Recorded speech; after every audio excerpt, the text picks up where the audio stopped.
বাংলাদেশ হবে আমরা নতুন ধরনের একটা গণতান্ত্রিক ব্যবস্থায় উপরেছে মানবিক হামলা দিচ্ছে, তারা স্লোগান দিচ্ছে, তারা বলছে তাদের দেশের তেল সম্পদ, তাদের দেশের সোনা, তাদের দেশের খনিজ সম্পদ তারা বিদেশিদের হাতে তুলে দেবে না। আপনারা জানেন 1999 সালে সেই সময় ভেনেজুয়েলা আমরা দেখছি যে মাদুরো প্রেসিডেন্ট যখন হয় তখন তিনি সেগুলোকে জাতীয়করণ করেন। এই স্বনির্ভর অর্থনীতি এটাই চকচক করে ওঠে যে তাদের তেল সম্পত্তি কিভাবে দখল করবে, তাদের সোনা খনিজ সম্পত্তি কিভাবে দখল করবে। আমরা দেখি তারা এখন হুমকি দিচ্ছে, তারা গ্রিনল্যান্ড পৃথিবীতে এইভাবে চলে না, এভাবে চললে পৃথিবীর সভ্যতা আজকে হুমকির মুখে পড়বে এবং সেটাও করেছে।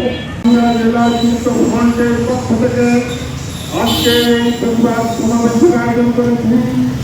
আপনাদের মনে আছে এই মার্কিন সাম্রাজ্যবাদ ইরাকে সাদ্দাম হোসেনকে জীবাণু অস্ত্র তৈরি করার অপরাধে আক্রমণ করে বিধ্বস্ত করে ইরাক ৫,০০০ বছরের পুরনো সভ্যতা ধ্বংস করে তারা প্রহসনের নির্বাচনের মিথ্যা অভিযোগে তারা ধরে এনেছিল মার্কিন যুক্তরাষ্ট্রে এবং কারো কারো দেখে মস্তিষ্কে ক্যান্সারের জীবাণু প্রবেশ করিয়ে স্বাধীন রাষ্ট্রপতি নড়িয়াকে হত্যা করেছিল। এই কারণে বলতে চাই সরকারকে আইন শৃঙ্খলা রক্ষাকারী বাহিনী যাতে সচেষ্ট হয় এবং বাংলাদেশে যাতে এই মব ভায়োলেন্স এবং ধর্ষণ এবং এই হত্যাযজ্ঞ যাতে আর সংঘটিত না হয়।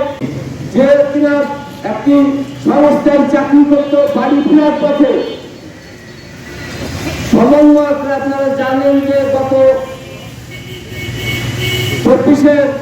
5ই আগস্টে সমন্বয়ক নামধারী যারা এই সংগ্রামের নেতৃত্ব দিয়েছিল, আপনারা জানেন সেই সমন্বয়কের নামে 4 জন মোহাম্মদপুরে এই ধর্ষণের সাথে যুক্ত, 2 জন অ্যারেস্ট হয়েছে শুনেছি। আমরা এর দ্রুত গ্রেফতার এবং এর খুব তাড়াতাড়ি বিচার দাবি করি, যাতে দৃষ্টান্ত হয় যে মাগুরাও যাতে আর কোনো ধর্ষণ করার চিন্তা না করতে পারে।